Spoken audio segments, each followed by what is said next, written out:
La petite Léa, 7 ans, se tenait sur le trottoir du 16e arrondissement de Paris avec une pancarte faite à la main, à vendre, 50 €. Maman a besoin d'argent pour la nourriture. Son vélo rose avec des petits trous était tout ce qu'elle possédait de précieux. Quand Antoine Dubois, PDG impitoyable de Dubois Entreprises, s'arrêta avec sa Peugeot de fonction, il ne reconnut pas dans cette enfant sa nièce, la fille de la sœur qu'il avait brutalement licenciée un mois plus tôt pour avoir demandé un jour de congé.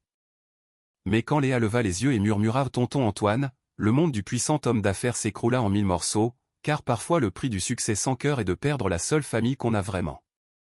C'était un matin d'octobre quand Antoine Dubois, un homme d'affaires réussi, devenu, impitoyable, moulé dans un costume Hugo Boss à 5000 €, conduisait sa Peugeot 508 le long de l'avenue Victor Hugo dans le quartier résidentiel le plus exclusif de Paris.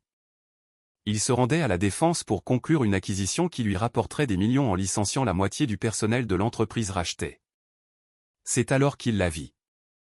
Une fillette d'environ 7 ans vêtue d'une petite robe bleue délavée mais propre se tenait debout à côté d'un vélo rose avec des petits trous.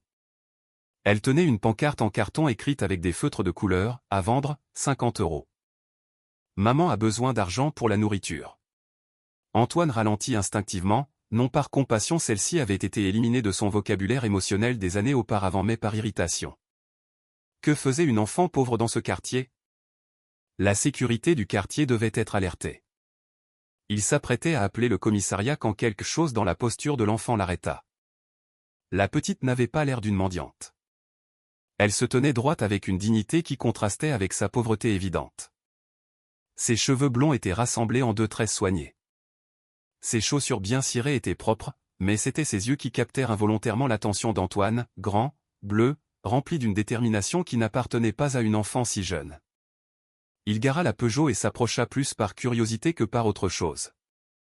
L'enfant le regarda approcher sans crainte, serrant la pancarte de ses petites mains. Antoine observa le vélo. Il était visiblement chéri, décoré d'autocollants de princesse Disney et de licornes, le panier avant rempli de fleurs en plastique coloré. La sonnette avait la forme d'une coccinelle. C'était le genre de vélo dont chaque petite fille rêvait, le genre que les parents achetaient avec sacrifice pour voir sourire leur enfant. La fillette interpréta ce regard comme de l'intérêt et redressa les épaules. D'une voix claire mais tremblante, elle expliqua que le vélo fonctionnait parfaitement, qu'elle en avait toujours pris soin, qu'il valait bien plus de 50 €, mais que c'était la somme dont maman avait besoin pour faire les courses. Antoine sentit quelque chose bouger au plus profond de lui, l'écho d'une émotion oubliée, mais il la réprima immédiatement. Il n'avait pas de temps pour les tragédies des pauvres. Il s'apprêtait à partir quand la fillette ajouta quelque chose qui le glaça. Elle raconta que sa maman était très travailleuse, qu'elle était toujours à l'heure au bureau, mais que son méchant patron l'avait licenciée juste parce qu'elle avait demandé une journée pour l'emmener chez le docteur. Maintenant, maman pleurait la nuit en cachette, pensant qu'elle dormait. Antoine se figea. Un mois auparavant, il avait licencié une employée pour absentéisme. Elle avait osé demander un jour de congé pour s'occuper de sa fille malade. Il l'avait fait sans y réfléchir à 2 fois, un exemple pour les autres employés qui pensaient pouvoir faire passer la famille avant le travail. Mais non, ce ne pouvait pas être. Paris était grand. Ce devait être une coïncidence. Pourtant, en observant plus attentivement l'enfant, quelque chose de familier dans ses traits commença à le tourmenter. Antoine s'accroupit devant l'enfant, se mettant à son niveau. De près, il pouvait mieux voir les détails, la façon dont elle serrait les lèvres quand elle était concentrée, le petit grain de beauté sur la joue gauche, la fossette qui apparaissait quand elle tentait un demi-sourire. Des détails qui lui rappelaient quelqu'un. L'enfant lui raconta qu'elle s'appelait Léa, qu'elle avait 7 ans et 3 mois, qu'elle était en CE1. Elle dit qu'elle était bonne à l'école, que la maîtresse disait toujours qu'elle était intelligente, mais que dernièrement, elle n'arrivait pas à se concentrer parce qu'elle avait toujours faim. La cantine scolaire coûtait trop cher et maman lui préparait un sandwich quand il y avait du pain. Antoine sentit le monde commencer à tourner. Léa, sa nièce s'appelait Léa, la fille de sa sœur Marie qu'il n'avait pas vue depuis combien de temps? 2 ans? 3? Depuis qu'il avait coupé les ponts avec elle parce qu'il considérait sa vie modeste comme un embarras pour son image de PDG à succès. Mais Marie ne travaillait pas pour lui. Ou bien si? Avec une horreur croissante, Antoine se souvint. Marie avait repris son nom de jeune fille après le divorce, Moreau. Marie Moreau, l'employée du service comptabilité qu'il avait licencié un mois plus tôt. L'enfant continuait à parler, ignorant le séisme émotionnel qui secouait l'homme devant elle. Elle racontait comment maman avait cherché du travail partout, mais sans référence, personne ne voulait d'elle, comment elles avaient dû quitter leur appartement et déménager dans un studio humide à Clichy, comment maman avait tout vendu, les bijoux de grand-mère, la télévision, même son manteau d'hiver. Antoine se releva brusquement, le souffle court. Ce ne pouvait pas être vrai. Il ne pouvait pas avoir licencié sa sœur sans le savoir, mais les pièces du puzzle s'emboîtaient parfaitement. Marie avait toujours utilisé le surnom Mimi en famille, mais officiellement c'était Marie. Après le divorce, elle avait repris le nom Moreau. Elle s'était fait embaucher dans son entreprise, espérant probablement une réconciliation qui n'était jamais venue. L'enfant le regardait avec ses yeux bleus si semblables à ceux de sa mère, à ceux de sa sœur, et dans un moment de clarté dévastatrice, Antoine comprit qu'il avait eu sa nièce devant lui tout ce temps sans la reconnaître. Elle avait grandi. Ce n'était plus la petite de 4 ans dont il se souvenait vaguement. C'est alors que cela arriva. Léa pencha la tête, l'étudiant attentivement. Ses yeux s'écarquillèrent en reconnaissance. Sa voix sortit dans un murmure incrédule, « Tonton Antoine ». Le monde d'Antoine Dubois, construit sur le succès impitoyable et le détachement émotionnel, s'écroula à cet instant précis. Sa nièce, l'enfant qu'il avait ignoré pendant des années, vendait son vélo adoré pour acheter de la nourriture. Sa sœur, qu'il avait licenciée sans pitié, luttait pour survivre, et il était responsable de tout. Léa fit un pas en arrière, confuse et effrayée. Maman lui avait dit que tonton Antoine était une personne importante qui ne voulait plus les voir, qu'elles étaient trop pauvres pour sa vie luxueuse, mais il était là, debout devant elle, avec une expression que Léa ne pouvait pas déchiffrer. Antoine resta pétrifié tandis que Léa le fixait avec un mélange d'espoir et de peur. L'enfant baissa lentement la pancarte, ses petites mains tremblant. Puis, avec la logique innocente des enfants, elle demanda s'il voulait acheter le vélo, que pour lui, 50 €, ce n'était rien.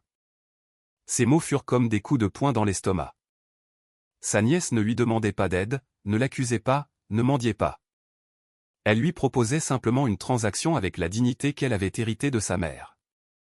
Antoine regarda autour de lui désespérément, comme s'il cherchait une échappatoire à cette réalité qui le submergeait. Le quartier riche et parfait semblait soudain une prison dorée. Les hôtels particuliers avec leurs jardins soignés étaient les témoins silencieux de sa honte. Il demanda à Léa où était sa mère. L'enfant expliqua que Marie était partie pour un entretien d'embauche, qu'elle l'avait laissé là parce que le quartier était sûr et qu'elle espérait qu'une famille riche achèterait le vélo. Elle avait promis de revenir dans 1 heure. Antoine regarda sa montre. Il était 10 heures. Sa sœur avait laissé une enfant de 7 ans seule dans la rue, non par négligence, mais parce qu'elle n'avait pas d'alternative. Elle ne pouvait pas se permettre une garde d'enfant, ne pouvait pas l'emmener à l'entretien, n'avait personne à qui la confier. La colère commença à monter en lui, mais pas contre Marie, contre lui-même, contre le monstre qu'il était devenu. Il se souvint de sa dernière rencontre avec sa sœur, 3 ans auparavant. Marie était venue lui demander de l'aide après son divorce. Il l'avait éconduite froidement, lui disant qu'elle devait apprendre à se débrouiller seule, qu'elle ne pouvait pas toujours compter sur la famille. Il l'avait accusée d'avoir fait de mauvais choix, d'avoir épousé un raté, de ne pas être à la hauteur du nom Dubois. Léa s'assit sur le trottoir, les jambes visiblement fatiguées. Antoine remarqua que ses chaussures étaient maintenues avec du ruban adhésif. La robe, en y regardant de plus près, avait de petites reprises faites avec soin.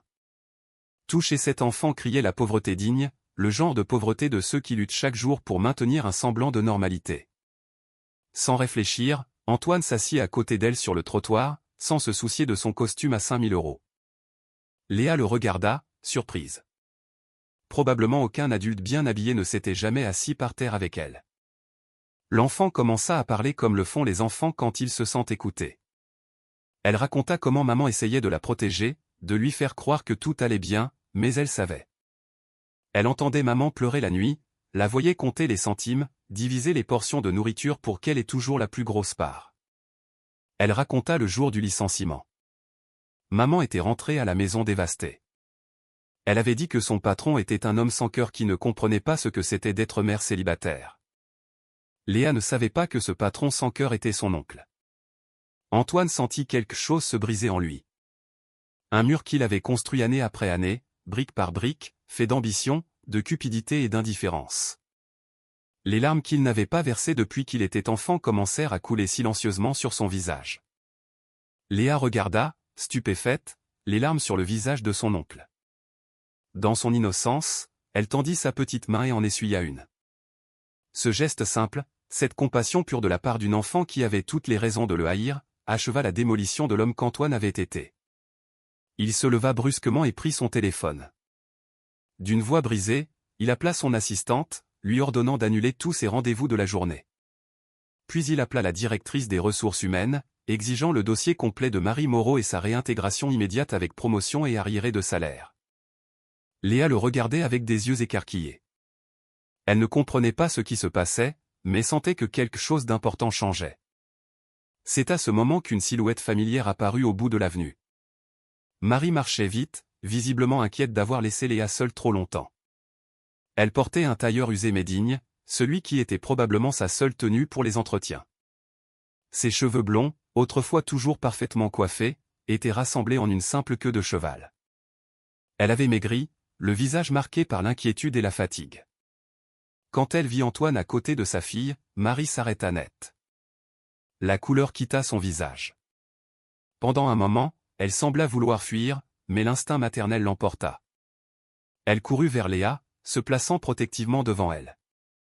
Ses yeux, les mêmes yeux bleus de famille, regardèrent Antoine avec un mélange de colère, de peur et de douleur. Elle ne dit rien, mais son regard parlait beaucoup. Il disait la trahison, l'abandon, la cruauté d'avoir été licencié par son propre frère sans qu'il le sache ou sans souci. Antoine essaya de parler, mais Marie l'arrêta d'un geste. Elle prit la main de Léa et fit mine de partir, laissant le vélo derrière elle. Mais Léa s'arrêta, tirant la main de sa mère d'une voix claire. L'enfant dit que tonton Antoine voulait acheter le vélo, que peut-être maintenant elle pourrait faire les courses.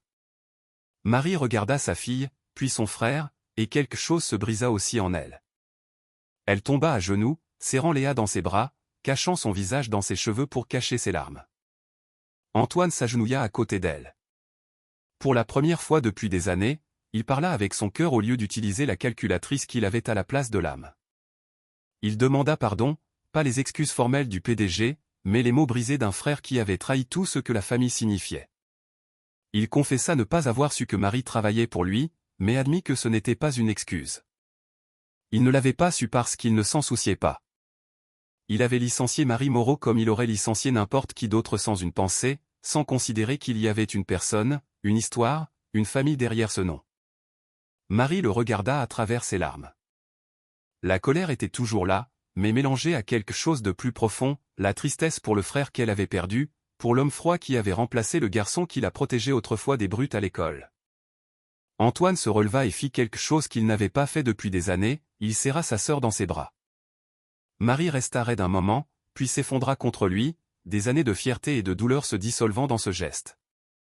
Léa les regardait avec des yeux émerveillés, voyant pour la première fois l'oncle dont maman parlait parfois dans les moments de nostalgie.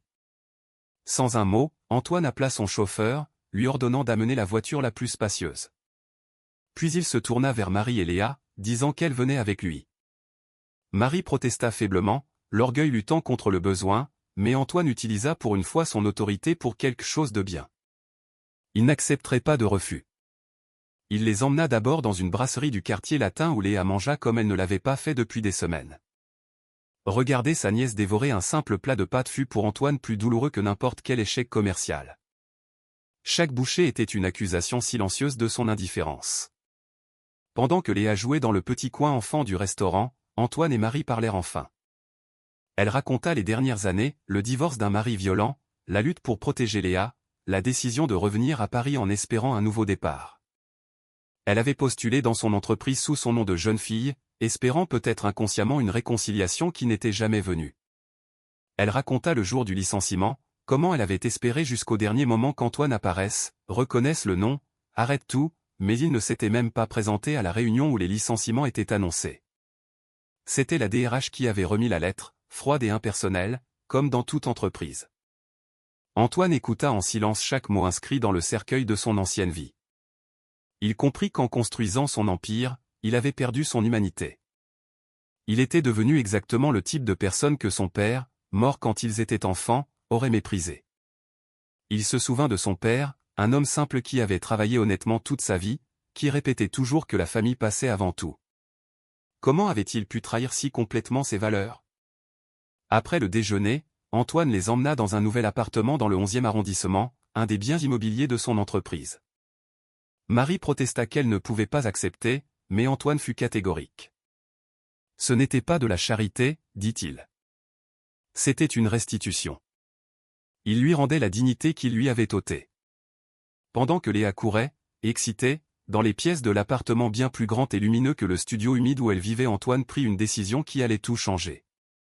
Il annonça à Marie qu'il allait restructurer complètement la politique d'entreprise de Dubois Entreprises. Plus de licenciements impitoyables, il créait un fonds d'aide pour les employés en difficulté, une crèche d'entreprise, des congés payés pour les urgences familiales. Tout ce qu'il aurait dû faire des années plus tôt s'il n'avait pas été aveuglé par la cupidité. Marie le regarda avec un espoir prudent. C'était un début, dit-elle, mais les blessures étaient profondes et il faudrait du temps. Antoine acquiesça. Il avait tout le temps du monde maintenant, car il avait compris que sans famille, tous ces millions n'étaient que des chiffres vides sur un compte en banque. 6 mois après ce jour sur le trottoir, la vie des trois avait été transformée. Marie était revenue travailler chez Dubois Entreprises, non comme simple comptable, mais comme directrice du nouveau département bien-être en entreprise, chargée de mettre en œuvre toutes les réformes qu'Antoine avait promises. Léa fréquentait une bonne école, avait des amis, faisait de la danse classique son rêve depuis toujours, mais surtout, elle avait retrouvé l'oncle qu'elle pensait avoir perdu pour toujours. Antoine passait chaque week-end avec elle, redécouvrant ce que signifiait être une famille. Le vélo rose avec des petites roues n'avait pas été vendu. Antoine l'avait acheté pour 5 000 €. Il avait dit à Léa que c'était une pièce de collection et l'avait fait restaurer. Il trônait maintenant dans son bureau, un rappel constant de combien il avait été proche de tout perdre. La transformation d'Antoine ne passa pas inaperçue. Les employés, d'abord sceptiques, virent un changement authentique. Le PDG impitoyable était devenu un leader qui se souciait vraiment des gens. La productivité, paradoxalement, augmenta. Les gens travaillaient mieux quand ils se sentaient valorisés, pas terrorisés. Un jour, lors d'une réunion du conseil d'administration, un des actionnaires contesta les nouvelles politiques trop souples. Antoine se leva et montra le vélo rose dans son bureau. Il raconta l'histoire de Léa, de la pancarte, du moment où il avait réalisé ce qu'il était devenu. Il parla avec une passion que personne ne lui avait jamais entendue quand il parlait de profit. Il dit qu'une entreprise qui détruisait des familles pour augmenter les marges n'était pas une entreprise à succès. C'était un échec moral. Certains actionnaires partirent, mais d'autres restèrent, inspirés par sa nouvelle vision. Dubois Entreprises devint un modèle de responsabilité sociale d'entreprise, prouvant qu'on pouvait être rentable sans être impitoyable. Marie, de son côté, avait pardonné à son frère pas complètement, certaines blessures étaient trop profondes mais assez pour lui permettre de faire partie de leur vie. Elle voyait le remords dans ses yeux, la façon dont il essayait de compenser le temps perdu avec Léa. Léa avait éclos. L'enfant qui vendait son vélo pour manger était maintenant une étudiante brillante, sûre d'elle, qui parlait avec fierté de son oncle qui aidait les gens. Elle ne connaissait pas tous les détails de ce qui s'était passé, mais elle savait que tonton Antoine avait changé, qu'il était gentil. Un soir, alors qu'ils dînaient tous ensemble dans l'appartement devenu un vrai foyer, Léa posa une question qui glaça l'atmosphère. Elle demanda pourquoi tonton avait été méchant avant et gentil maintenant. Antoine et Marie échangèrent un regard. Ce fut Antoine qui répondit avec une honnêteté adaptée à l'âge de l'enfant. Il dit que parfois, les adultes se perdaient, oubliaient les choses importantes, mais que s'ils avaient de la chance, quelqu'un ou quelque chose les aidait à retrouver leur chemin. Pour moi, dit-il en regardant Léa, c'était une petite fille courageuse avec un vélo rose. Léa sourit, cette fossette qu'Antoine adorait maintenant apparaissant sur sa joue. Elle dit qu'elle était contente que tonton se soit retrouvé, parce que maintenant ils étaient une vraie famille. Tandis que Léa courait jouer, Antoine et Marie restèrent assis dans un silence confortable. Le soleil se couchait sur Paris, le ciel rose et orange. C'était le même ciel sous lequel, 6 mois plus tôt, une enfant désespérée avait essayé de vendre son vélo. Antoine pensa à combien il avait été proche de tout perdre.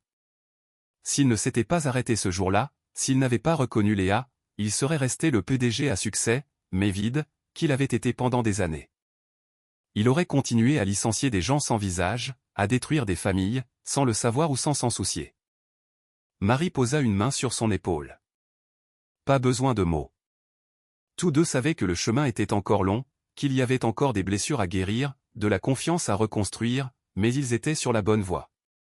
Quand Léa revint, les entraînant pour voir le dessin qu'elle avait fait à l'école, Antoine vit qu'elle avait dessiné 3 personnages se tenant par la main, une petite fille avec des tresses, une femme aux cheveux blonds et un homme en costume cravate. En dessous, elle avait écrit de son écriture maladroite, « Ma famille ». Antoine sentit ses yeux picoter. Pendant des années, il avait mesuré son succès en chiffre d'affaires, acquisition, profit, mais ce simple dessin valait plus que tout son empire. C'était la preuve que tout n'était pas perdu, que la rédemption était possible, que l'amour familial pouvait survivre même à la trahison la plus profonde. Alors que Léa expliquait avec excitation chaque détail du dessin, Antoine fit une promesse silencieuse. Il ne permettrait plus jamais à l'ambition d'aveugler son humanité. Il n'oublierait plus jamais qu'il y avait une histoire, une famille, une vie derrière chaque employé. Le vélo rose dans son bureau y resterait pour toujours, un avertissement et un avertissement contre l'arrogance du pouvoir, un rappel que parfois le salut vient des endroits les plus inattendus, comme d'une petite fille de 7 ans avec une pancarte faite à la main et le courage de faire ce qu'il fallait pour aider sa mère. Ce soir-là, en accompagnant Léa au lit, l'enfant lui demanda s'ils pouvaient faire du vélo ensemble le lendemain. Antoine promit qu'ils achèteraient un vélo pour lui aussi, pour pouvoir pédaler ensemble au jardin du Luxembourg. Léa sourit, somnolente, et dit quelque chose qu'Antoine garderait dans son cœur pour toujours, « Je t'aime, tonton. Je suis contente que tu sois revenu. » En fermant doucement la porte de la chambre de Léa, Antoine comprit le mot parfait. Il n'était pas seulement revenu dans la vie de Marie et Léa, il était revenu à lui-même, à l'homme que son père aurait voulu qu'il devienne, à l'homme qu'il avait toujours été sous les couches d'ambition et de cupidité. Le lendemain, il tint sa promesse. Il acheta un vélo et passa l'après-midi à pédaler avec Léa dans le jardin du Luxembourg. Pour les passants, il n'était qu'un homme et une enfant qui riaient ensemble, un oncle et sa nièce profitant d'une belle journée. Personne n'aurait imaginé que 6 mois plus tôt, cette même enfant était sur le point de vendre son vélo adoré pour acheter de la nourriture. Le cercle s'était refermé. Le vélo qui avait failli séparer à jamais une famille était devenu le symbole de leur réunion, et tandis qu'ils pédalaient ensemble sous le soleil parisien, Antoine Dubois non plus seulement PDG, mais enfin et surtout oncle et frère comprit que la vraie richesse n'était pas dans les comptes bancaires ou les biens immobiliers. Elle était dans le sourire de Léa tandis qu'elle pédalait à côté de lui, dans la paix retrouvée avec Marie, dans la seconde chance que la vie lui avait donnée à travers les yeux innocents d'une enfant qui avait eu le courage de mettre en vente son trésor le plus précieux pour aider sa mère. Et tandis que le soleil se couchait sur Paris, le ciel des mêmes couleurs que ce matin fatidique, Antoine murmura une prière de gratitude. Gratitude pour Léa, qui l'avait sauvé de lui-même, pour Marie, qui avait trouvé la force de pardonner, pour le vélo rose, qui était devenu le pont vers la rédemption. L'histoire de l'enfant qui vendait son vélo devint légende chez Dubois Entreprises, mais pour Antoine, Marie et Léa, c'était simplement le début de leur vraie histoire, celle d'une famille qui avait trouvé le chemin pour se retrouver plus forte qu'avant, unie non seulement par le sang, mais par le choix conscient de s'aimer malgré tout. Cliquez sur j'aime si vous croyez au pouvoir du pardon et de la rédemption familiale. Commentez quel moment de l'histoire vous a le plus touché. Partagez cette vidéo pour rappeler qu'il y a une histoire derrière chaque personne qui mérite le respect. Abonnez-vous pour d'autres histoires de seconde chance et d'amour familial. Parfois, ce sont les plus petits gestes des plus petites personnes qui sauvent les âmes les plus perdues. Parfois, un vélo rose vaut plus qu'un empire, et parfois le prix du succès sans cœur est trop élevé à payer, mais il n'est jamais trop tard pour choisir l'amour plutôt que la richesse, la famille plutôt que le profit, l'humanité plutôt que l'ambition. J'espère que cette traduction est utile. N'hésitez pas à me poser d'autres questions.